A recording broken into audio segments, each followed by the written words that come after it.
The road south was flat, fast and raised from the landscape around it, giving me a view of the acres of green crops, the avenues of poplar trees, the parched riverbeds and the dark green mountains to the east. And, enlivened by my coffee and the relief that Albania was, at least for now, nowhere near as difficult as I'd feared, I was flying, whirling along the road as if blown by a gale. For once, my body settled gladly into the bike. The saddle cradled my bones, my hands felt sure and solid on the drops. My legs wanted to do nothing so much as turn the pedals, and my excitement at this compulsive forward motion translated itself into little bursts of acceleration like fireworks. The road rolled away beneath my racing pedals as I relished the glowing thread of pure intent that connected mind to muscle, muscle to motion. I remembered those elusive afternoons when I was a courier, when for reasons I could only guess at, I'd overcome all of the usual impediments to speed. Tiredness, stiffness, traffic, my sagging chain, and whirl through the streets like a dancer through a dance, riding so fast that I seemed to reach beyond motion and become still again.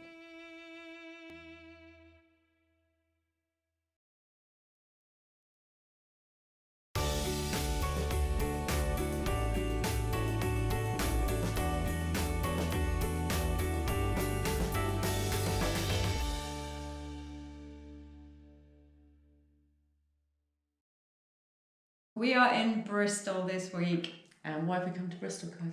We have come to see Emily Chappell. The amazing Emily Chappell. The amazing Emily Chappell. She's got a new book out and we've come to hear all about it. Called Where There's a Will. It's all about her long distance racing. You've read it, haven't you? I have read it. It's amazing. I haven't had time yet. Jane's a much better reader than I am. We only have one copy between us. We thought about reading a page each. I thought it would just be confusing. That probably wouldn't work. So we definitely go and buy it. That's my recommendation to you. Absolutely. We've been down and we've interviewed Emily, and here it is in all its glory. I've written a book. It took quite a long time and it's published now, which is really strange because it's gone from being this kind of collection of half-finished Word documents on my laptop to being this really smart, professional-looking hardback book with pictures of me in it. I've been lucky enough to be lent a copy to read, and I've been absolutely loving it. But I'd already read your first book about being a courier. You mean this one? This book here, yes. Being a bike messenger was just the best preparation for long distance because you're just doing a lot of cycling, so you get really fit and strong. But more than that, you get used to getting up every morning and going out on your bike whether you want to or not. The biggest thing that couriering gave me, not just for racing but for life and for travel and everything, is this sense of capability. This is actually me stopping briefly by the side of the trail on the Strathpuffer in 2017. Okay. My grandmother saw it and said, "Oh, she looks dead," which I also do. And it just happened to come out as this incredibly iconic photo. Like, I look like I'm having really profound thoughts. And I think probably a second after that, I would have opened my eyes and said, "Please don't make me ride another lap and give me some hot Ribena." So the main race in the book is the Transcontinental. I really like this bit where you're talking about knowing that you feel awful, but that you won't always feel awful, and there'll be another high just around the corner. And then when you're high, being aware that in the background is that sort of slump that's going to come and take your legs out from under you and make you want to give up again. In some ways, it's actually easier when you're at the low points because at least you're not dreading them. Like, anticipation is often worse. Yeah. And when you're having a high point in a race like that, there were moments in my earlier days where I'd think, "Oh my God, I'm just so strong. I'm a superhero. This is amazing." And then overdo it and things would go badly. But then as I got more experienced, you ride along having the highs thinking, "Oh, I wonder how long this is going to last then. Oh, you might be burning a few matches here. Oh, I hope I can keep it going." Yeah. Whereas when you're having the low, you just think, well, this is rubbish, but I know I can keep going because I have in the past, so I better keep going. There's quite a lot of lovely descriptions of places and lovely descriptions of smells and sounds. And there's a lovely bit where you go and have espresso in a cafe in a garage. In Albania with the guy who, he was so sweet. And you just get that sort of the lifting your mood from that human contact. I'm after all that really glad loneliness. you get that, because I wasn't really even aiming for that, but that's what happens. So I will often ride along, you know, under whatever dark cloud I happen to be under. And then when I meet people, it's like, oh my goodness, human beings, I can talk to you.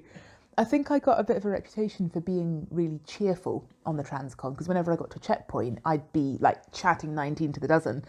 And what they wouldn't have seen is that 20 minutes before that, I'd have been thinking, I hate everyone and everything. They're all awful. I'm awful. This is awful.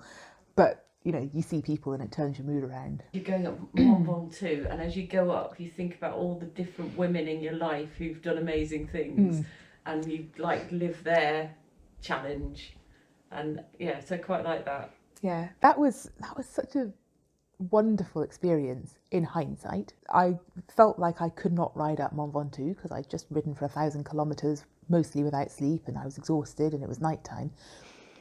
And I started riding up and had a little cry and knew I couldn't do it. I mean, it's a 21 kilometre climb and it's quite steep. So I would ride for 2 kilometres and then stop.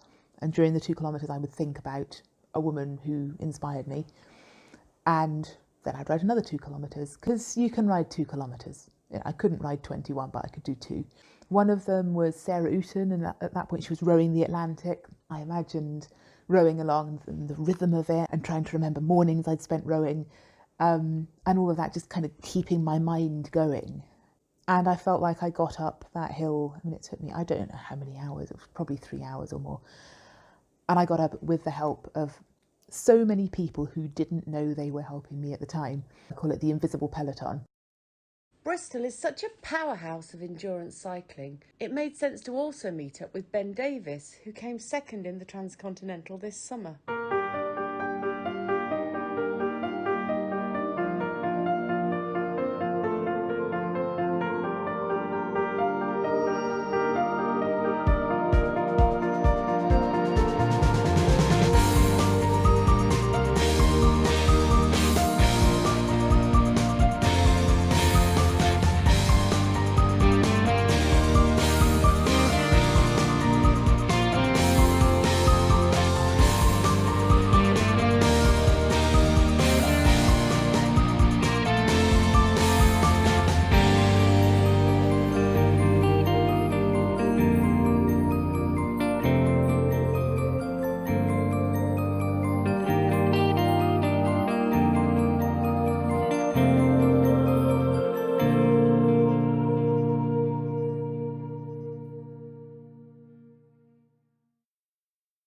Talked about the finish line. That's what I want to talk to you about, because I loved the fact that you were honest a bit about the kind of mixed emotions, and that it isn't all, hey, I've achieved this amazing thing, and it's more complicated than that. So tell us about your emotions. The honest answer is finishing did not feel like anything. Winning did not feel like anything. And in the days afterwards, I had to, you know, people were interviewing me, asking me questions.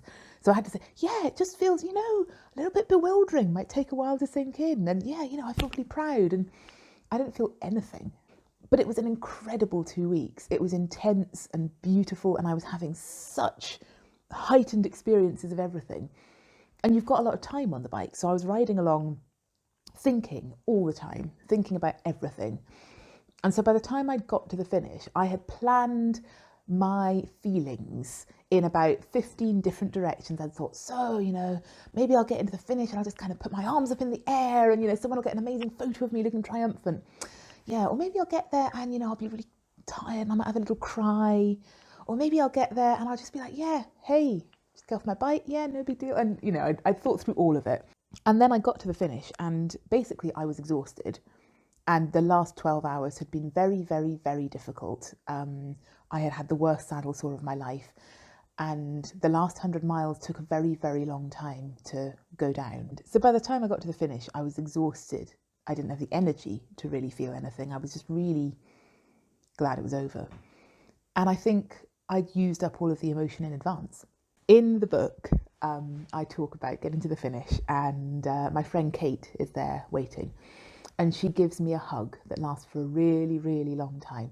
And I just kind of stand there allowing her to hug me and thinking she must be doing this to make a point that she loves me despite how much I smell, and that's really good of her. And a couple of years ago, I told someone this story, And then a night or two later, we happened to have dinner with Kate, who said, "Oh God, yeah, when you got to the end of the Transcon, you cried and cried." And I was like, "Oh, I did?" And apparently I did. I don't remember it that way at all, which really, so this book might be mostly fiction.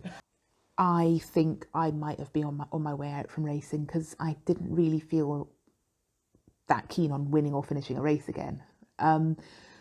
But I think losing Mike was a big part of it. I think almost anyone watching this will know who he was. That was Mike Hall, who was the founder of the Transcontinental and indisputably one of the greatest cyclists of his generation.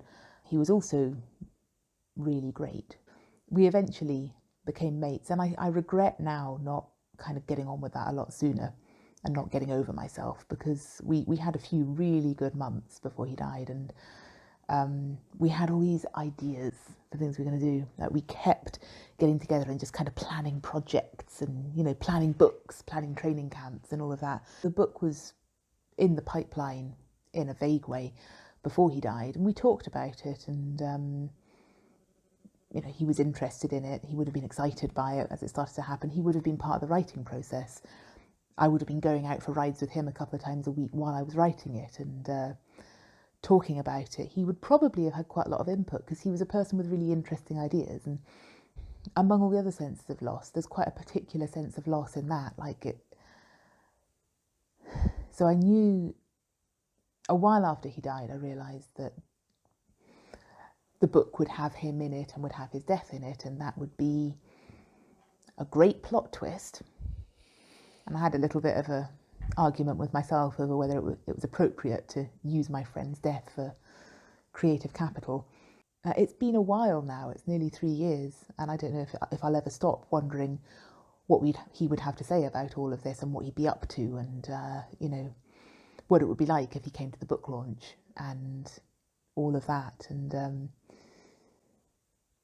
it's strange that he's not part of it, or well, he is very much part of it, but he's part of it in a very different way from what I thought. The last ride that we went on, it's in the book. I talk about it. We're doing the big climb that goes up out of Rhayader, then over into the Elan Valley, and I remember that ride really, really well, which I'm grateful for. It was a really rainy day. It was very the most Welsh weather you could imagine, and it was February. And we rode up the hill together, and we had a little moment at the top of the hill where we just sort of stood and waited for our mate. And it wasn't anything particularly significant, but it was a really nice ride. And that was the last time I saw him. And I didn't go back and ride that road for, I think, over 2 years. It was partly, I think, that I was scared of the emotions that might happen, and partly that I wanted to save that memory so that I might go back and not have completely worn out this memory of him. And I think partly that I thought I might go back and just find him there. I do know that you cannot try and knit yourself into sadness. There's no point. And Mike, while he was alive, brought me a lot of happiness. You just sort of get used to the sadness now being part of that.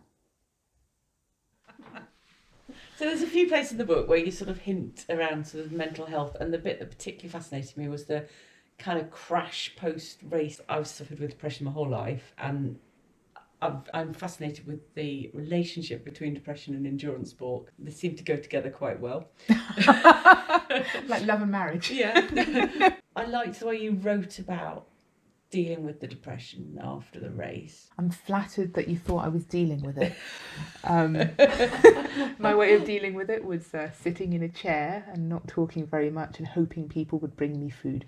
It's an experience I've had several times now. Not always, but when you come back from a big trip or a race, you have an almighty crash, and it can last for a couple of weeks or it can last for much, much longer, especially if you don't manage it. Like if you're stupid enough to think, I'll be fine, I'll just get back on the bike and carry on with my life, that's going to go really badly. And I've had physical crashes and mental crashes. and neither is that much fun. The cycling and mental health discussion is really interesting because it's complex. So one of the things I realised a couple of years ago is that it is not as simple as, cycling helps you manage your depression. Cycling can make it worse because you can overdo it. And then look where that gets you. So I realised that cycling is very much like a drug. Like, it can be really, really helpful, but it can also be abused. And you have to make sure you have the correct dosage and the right relationship with it. 2016, the year I won the Transcon, I had been quite depressed for most of the year. I was having a very bad year. Ironically, that's the year my first book was published and I won a major race. So, technically I should have been on top form, but I really wasn't. And I'd spent quite a lot of the year sitting in my room crying and hoping no one would notice. And it was quite hard and I felt quite pathetic. The race was this wonderful holiday from all the miserable stuff that was going on in my head. I wasn't depressed during the race. I was great. Might have been a bit high. It wasn't necessarily a good level balance, but it was good. But yeah, after I got back from the race, things started to get better. I come home with this really inflated sense of just confidence and capability. Like, it happened even more the year before when I didn't even finish. I just came home feeling invincible.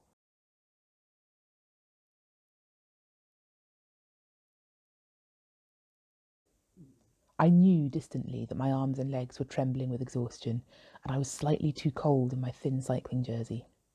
But stopping to put on another layer was beyond me. I remembered what Reinhold Messner had written about his solo ascent of Everest 35 years previously. I can scarcely go on. No despair, no happiness, no anxiety. I have not lost the mastery of my feelings. There are actually no more feelings. I consist only of will. Maybe that was the stage I had reached. No energy left for any thought or feeling apart from the will to go on. I went on. It was all there was to do.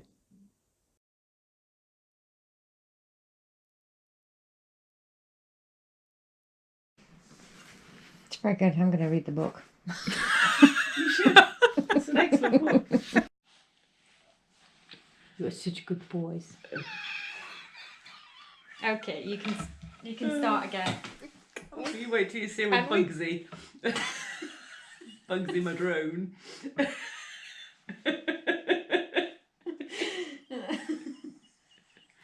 You're right, Emily. Do you need a tenner?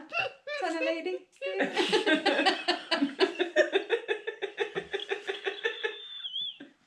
Don't you? Oh, what it's normally like.